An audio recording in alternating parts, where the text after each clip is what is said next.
Merci Madame la Présidente. Vous m'avez facilité la tâche, Madame Khabash aussi, en insistant sur la place attribuée donc à l'enfance durant les 1000 premiers jours.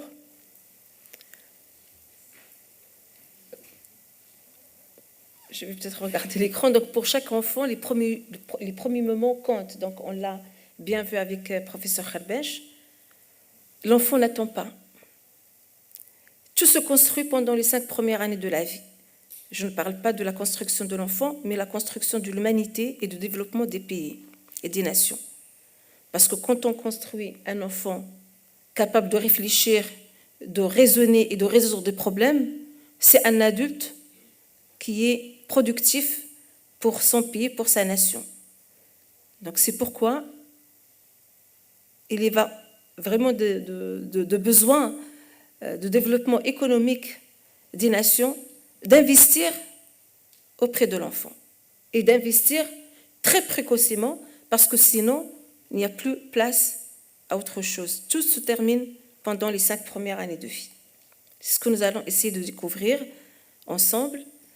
La nutrition, oui, mais la nutrition avec d'autres compétences que l'enfant doit acquérir et qui vont jouer un rôle synergique avec la nutrition. Ce n'est que de la stimulation de l'enfant et de l'éveil de petit enfant qu'il s'agit. Quand on parle de développement, bien sûr, il y a la croissance physique, mais surtout l'acquisition des habiletés motrices, cognitives, langagières, socio-émotionnelles, psycho-affectives et cognitives, même d'un niveau métacognitif très élevé, même quand il s'agit d'un tout petit nourrisson. C'est possible. Quand on voit l'ampleur de problèmes, un pourcentage très important des enfants qui vivent avec un retard de développement. Le Maroc n'est pas épargné. Le taux, il arrive à, comme vous le voyez, je ne sais pas si c'est visible, à 39% de nos petits-enfants qui vivent avec un retard. Donc vous mesurez un peu l'impact que ça va avoir à l'âge adulte.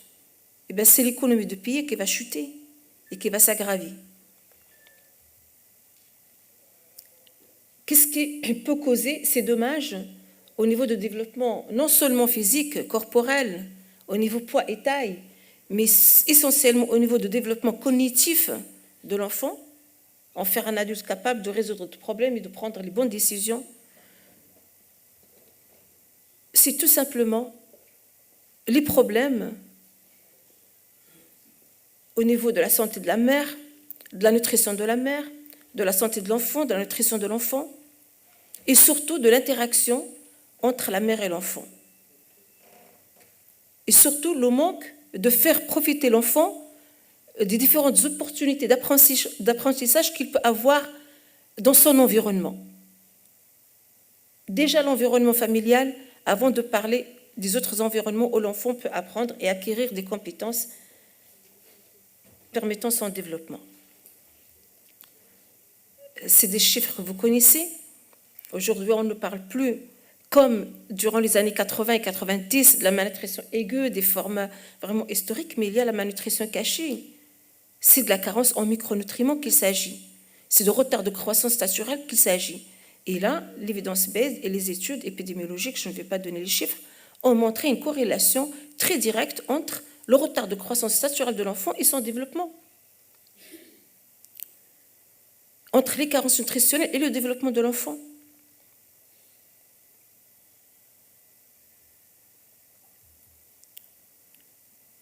Que ce soit la carence en fer, que ce soit la carence en acide folique, la carence en vitamine A, la carence en vitamine D, tous ces éléments, ces micronutriments ont un impact sur le développement cérébral de l'enfant. Donc une carence en micronutriments a un impact direct sur le développement cérébral de l'enfant et par la suite la productivité de cet enfant, la réussite à l'école de cet enfant et sa productivité à l'âge adulte. Commençons par les indicateurs de pratique alimentaire. Le professeur Khabash a beaucoup insisté sur l'allaitement maternel, l'allaitement maternel exclusif pendant les 6 mois, avec une alimentation complémentaire appropriée qui répond aux besoins nutritionnels par la suite, regardez un peu les indicateurs au niveau mondial. Nous en avons au niveau du Maroc, mais lors d'une prochaine occasion, on les présentera. On en a fait des études avec Selbour au niveau du Grand Casablanca et nous avons des données. On a étudié les mêmes indicateurs. Regardez donc au niveau mondial, l'allaitement, l'initiation précoce à l'allaitement maternel qui est donc un facteur déterminant de la réussite de l'allaitement maternel. L'allaitement maternel exclusif, on ne dépasse même pas les 50%. On est au-dessous de 50%. Regardez, là aussi, l'alimentation complémentaire. Quand on étudie la diversification alimentaire, là non plus, on ne répond pas aux indicateurs. Moins de 50% de la population mondiale, et c'est les mêmes résultats au Maroc. C'est presque 42-43% de nos enfants qui obéissent aux indicateurs universels de diversification alimentaire. C'est-à-dire qu'ils mangent des 4 groupes alimentaires, d'au moins 4 groupes d'aliments pendant la période donc, de l'enquête. Comment voulez-vous que ces enfants aient les ingrédients nécessaires pour le développement de leur cerveau et par la suite qu'ils puissent être capables de résoudre, de raisonner, réfléchir et résoudre des problèmes et être un adulte responsable et productif. Il y a des études faites par des économistes et c'est là donc une étude qui a révolutionné le monde, c'est l'étude de Heckman qui a démontré avec l'évidence based, vous avez la source, comme quoi l'impact, c'est-à-dire comme c'est dit, moi je ne suis pas financière, je ne suis pas économiste, mais c'est le taux de retour sur l'investissement qui est très important quand on investit pendant les premiers jours, les premières semaines, les premiers mois de la vie. La période prénatale. C'est dans le ventre de sa maman que l'enfant se développe d'abord. Nous allons le voir par les données des neurosciences.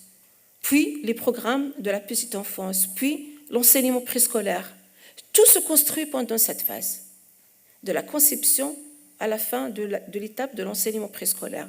C'est pendant cette période que se développe le cerveau de l'enfant et c'est pendant cette période qu'on peut en faire une personne, un être humain utile pour son pays.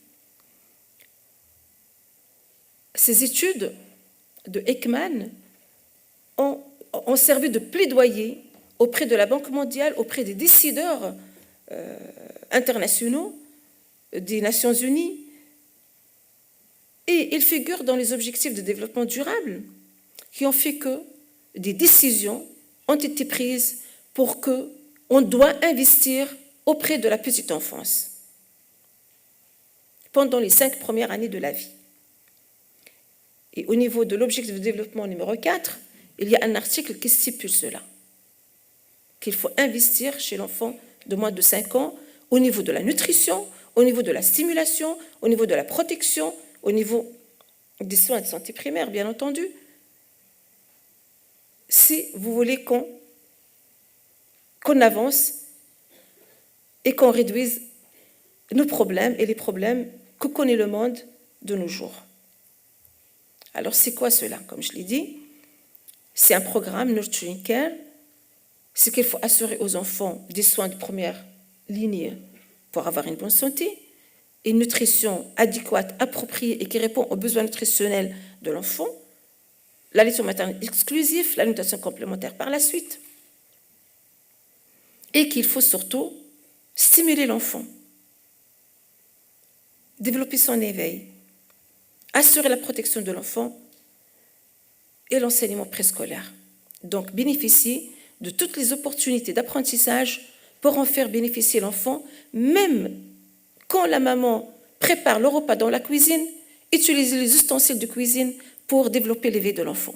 Il y a des couleurs, il y a des formes, il y a du bruit, il y a tout pour développer l'éveil de l'enfant. On n'a pas besoin d'avoir un matériel sophistiqué, ni cher, ni importé, ni vendu dans les places comme Récré ou Play et tout ça, mais avec de matériel de cuisine de tous les jours, la maman peut travailler l'éveil de son enfant, il peut le nourrir et jouer avec lui, il peut faire beaucoup de choses au moment de repas et essentiellement au moment de l'allaitement maternel. Tout ce que nous voyons aujourd'hui à propos de l'autisme, à propos de ces problèmes de santé de nos jours, une grande partie est liée au fait que les mamans ne donne pas le temps suffisant à l'enfant et l'allaitement maternel est le moment le plus important et idéal où la mère regarde le bébé dans ses yeux, où la mère donne le sein au bébé, où le bébé ressent les bruits de cœur de sa maman, il ressent le parfum de sa maman, parce que le bébé connaît sa maman avant sa naissance. Il l'entend dans son ventre. Il reconnaît sa voix. Il reconnaît ses émotions. Il connaît son parfum. Il connaît ses bruits de cœur. Et c'est pendant l'allaitement maternel que le développement, l'éveil de l'enfant, le fait de séparer le bébé de sa maman et de ne pas donner le sein, entrave à cette continuité de la vie in utero par le cordon ombilical. C'est comme une rupture et ça désoriente le bébé. Et c'est une désorientation temporospatiale, c'est une désorientation qui a un impact et des conséquences psycho-affectives, socio-émotionnelles et tout ce que vous voulez qui font que l'enfant il est complètement désorienté, perdu. Et c'est ça ce qui fait tous ces troubles que nous observons de nos jours chez les enfants. Troubles d'attention, déficit d'attention, autisme, c'est devenu un problème de santé publique. Mais en grande partie, à leur origine, un problème, une opportunité de nutrition qui est l'allaitement maternel. Je suis désolée d'insister sur cela parce que je suis persuadée que c'est une des causes les plus importantes des problèmes que connaît l'enfance aujourd'hui. Pourquoi? Donc, 80% du cerveau de l'enfant se constitue à l'âge de 3 ans et c'est essentiellement par la nutrition qu'il se construit, ce cerveau, en insistant sur la place de jeu quand on honorait un enfant. Tout ce qu'on investit comme jeu auprès de l'enfant a un impact. Regardez le cerveau. À l'âge de 3 ans, il est à 80% de son poids.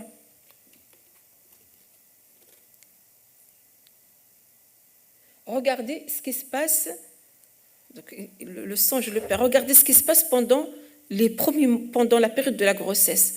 La neurulation, la prolifération neuronale, la migration neuronale, le début de la synaptogénèse, le développement des synapses entre les neurones. Tout ceci se fait déjà avant la naissance et ça se poursuit par la suite. Vers l'âge de 5 ans, 6 ans, ça y est, c'est fini. Donc si on veut développer les neurones, les synapses, parce que ce sont les synapses qui font les liens entre les messages, entre les signes, entre les indicateurs. Si on ne construit pas les bons synapses, on ne pourra pas faire les bons liens. Et la réflexion et le raisonnement reposent sur la sémantique, donc sur les liens que nous faisons. Et ce sont les synapses qui le permettent. Regardez là aussi tout ce qui est développement moteur, contrôle de l'émotion, l'attachement social, le développement du vocabulaire, le raisonnement clinique, on le voit à travers la cohérence et la logique des maths, c'est pendant les premières années. Regardez aussi le volume de cerveau. La vitesse de croissance de cerveau elle est beaucoup plus rapide pendant les premières années quand on la compare à la croissance corporelle ni à la croissance génitale. C'est le cerveau qui se construit le premier. Et c'est par la nutrition qu'il se construit et par la bonne nutrition qu'il se construit. Regardez là aussi le développement de l'enfant. Si vous voyez au niveau de la courbe des abscisses, avant la naissance, le développement neurosensoriel, de la vision, de l'audition, le développement de langage et même le développement cognitif élevé, higher cognitive functions, ça commence avant la naissance, voire les premières semaines, les premiers mois de la vie. Ça, ce sont les données récemment mises à disposition par les travaux de recherche de la neuroscience. Et c'est grâce à ces données que beaucoup de programmes ont été révisés et beaucoup de stratégies ont été décrétées, comme vous avez vu dans le cadre de la stratégie globale 2016-2030, dans le cadre des ODD et ainsi de suite. Regardez les synapses aussi. C'est pendant les 56 premiers jours que tout se construit. Ça, c'est des choses que vous connaissez, donc les précurseurs, donc les micro- et les macronutriments qui interviennent dans le développement du cerveau. Ça, on l'enseigne aux étudiants de médecine, on l'enseigne aux nutritionnistes. Et Madame Aïcha Khalbash a beaucoup insisté là aussi sur la qualité des acides gras, la qualité des acides aminés dans le développement du cerveau, dans le développement de la rétine. tout ce qui est consommation inappropriée en vitamines et en minéraux retentit sur les capacités mentales et non seulement sur la croissance physique. Les 1000 premiers jours, là aussi, sont déterminants pour la croissance de fœtus, pour le développement cognitif, pour le développement corporel. Le cycle intergénérationnel de la nutrition.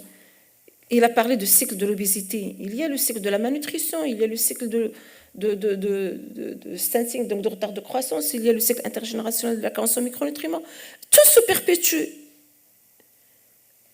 de la femme au bébé, donc à la petite fille, à l'adolescente, de nouveau la femme, le bébé, et ainsi de suite. Il faut le rompre, ce cycle vicieux, que ce soit dans le cadre de l'excès ou bien dans le cadre de la carence ou dans le cadre de la malnutrition cachée. Il existe ce cycle vicieux, il faut le casser. Mais ce cycle a un impact sur le développement socio-émotionnel, sur le développement cognitif, langagier de l'enfant aussi. Et non seulement sur la croissance, le poids et la taille. Et nous, on a besoin de personnes capables de réfléchir et de résoudre des problèmes.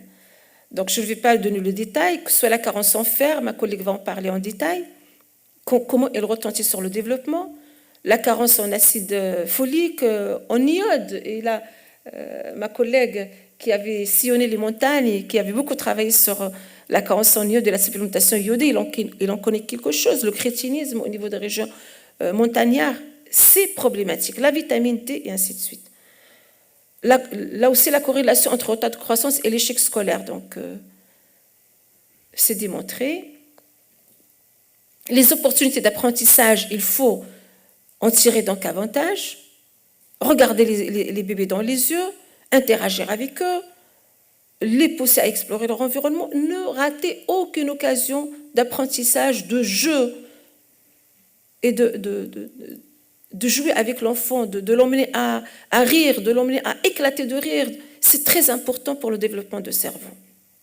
Tout ça, donc, c'est pour vous dire, parce qu'un enfant qu'on ne stimule pas, son cerveau ne se développe pas. Regardez la comparaison entre un cerveau d'un enfant stimulé et un cerveau d'un enfant qui est dans une maison d'enfants abandonnés. Rasoul sallallahu alayhi wa sallam, il avait dit Men masaha ra's al-yatim. Vous vous rappelez donc hadith Nabawi. Il ne l'a pas dit comme ça, parce que ça c'est un massage qui stimule la région cérébrale qui commande l'émotion, qui commande l'affection, pour que l'enfant orphelin ne se sente pas, vous voyez, au niveau de ses émotions et tout ça, pour que l'enfant orphelin puisse avoir un bon développement et un bon épanouissement. Le massage, les caresses à un enfant, le câlin qu'on donne à un enfant a un impact très important sur son développement. Ce n'est pas pour rien qu'on câline les enfants, qu'on joue avec eux, qu'on rit avec eux. C'est très stimulant et c'est aussi important que la nutrition. Regardez le cerveau qui ne se développe pas parce qu'on ne câline pas un enfant. Le bébé, il copie tout ce qu'on lui fait dès la naissance. Ça, c'est un psychologue d'enfant. Donc, pour finir avec l'étude Jamaica Study, donc certainement donc parmi les nutritionnistes, ils en connaissent. C'est une étude qui a démontré. Il y a un problème au niveau de... C'est une étude qui a démontré l'impact de l'association stimulation et nutrition chez les enfants qui souffrent de malnutrition.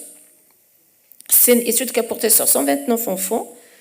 Donc, on avait comparé donc, les enfants durant cette étude Jamaica Study en groupe contrôle, groupe où on avait donné la réhabilitation nutritionnelle, groupe où on avait donné la stimulation, un groupe où on avait donné les deux, et un groupe qui n'était pas mal nourri.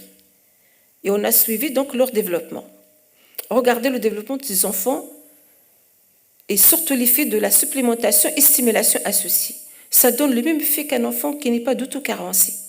Sur le plan de développement de l'enfant, portant aussi bien sur le raisonnement, sur la vision, sur la coordination des mains, sur l'audition, sur le développement langagier. Un enfant à qui on donne uniquement la nutrition n'a pas les mêmes compétences qu'un enfant à qui on donne un programme de renutrition avec un programme de stimulation affective. C'est très important d'associer les deux. Regardez le développement de l'arithmétique, la compréhension donc de la lecture, le vocabulaire, donc la logique. Ces enfants, chez qui on donne un double programme, renutrition, stimulation affective, répondent beaucoup plus favorablement que chez eux à qui on donne uniquement un programme nutritionnel ou bien uniquement un programme de stimulation. Regardez là aussi l'impact à l'âge de 22 ans au niveau de gain de vie, le revenu. Les enfants qu'on stimule, à qui on donne de l'affection, gagnent beaucoup mieux leur vie à l'âge adulte que les enfants qui ne bénéficient pas de la stimulation affective, qui ne bénéficient pas de ce développement donc socio-émotionnel. Et notre étude, Bogota Project, même résultat. Quand on associe la stimulation psycho-affective, émotionnelle, quand on encourage le développement de l'enfant, ça donne des résultats meilleurs sur le poids, sur la taille, que si on s'occupe uniquement de la nutrition. Voilà, donc je vous remercie. Donc je termine. C'est pour dire que la prise en charge de l'enfant de nos jours doit être une prise en charge holistique qui prend l'enfant dans sa globalité. Soins de première ligne, oui. Nutrition, oui. Mais ce n'est pas suffisant.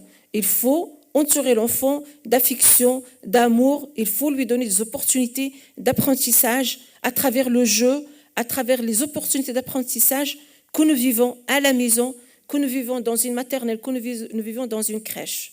Et je vous remercie.